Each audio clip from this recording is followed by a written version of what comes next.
জিলা পরিষদ সমষ্টিত কোনো দলে আজিলৈকে টিকেট দিয়া নাই। যিখিনি টিকেট দিয়ে, যিটো টিকেটৰ কোনো মূল্য নাই, যিটো টিকেটৰ কাৰণে আমাৰ মানুহে কোনোদিন কল্পনা নকৰে, তেনেকুৱা টিকেট আমাক যাচি দিয়ে।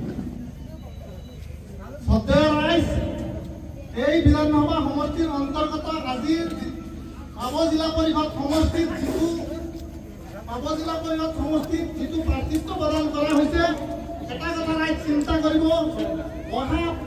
25 বছৰলৈকে ইয়াত আমাৰ কোনো মুছলমান প্ৰতিনিধিয়ে MLA বিধায়ক হ'ব নোৱাৰে। গতিকে আমাৰ আপদ বিপদ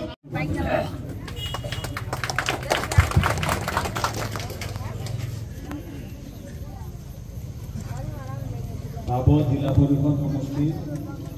আমার রাইজর দলের মনোনীত প্রার্থী ফাতেমা বেগম ডাঙরিয়ানী বাহাগৃহত আজি অনুষ্ঠিত হওয়া এই নির্বাচনী সভার সম্মানীয় সভাপতি ডাঙরিয়া,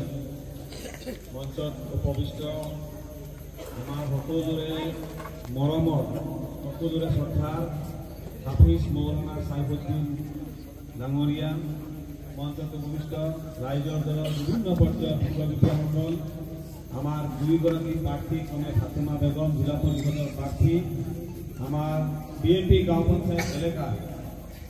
আঞ্চলিক পঞ্চায়েতৰ সদস্য পদৰ প্ৰাৰ্থী আসফিয়া বেগম ডাঙৰিয়ানী,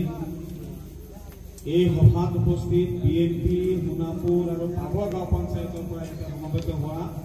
অতিকৈ শ্ৰদ্ধাৰ মুৰব্বী সমাজ, যুৱ বন্ধুসকল, আমার রাইজর দলের কর্মকর্তাসকল, শ্রদ্ধা রাইজ, তোমার বাড়াবে কি জানেন কি কই? হ্যাঁ, আমরা একটা স্লোগান দিলে আগে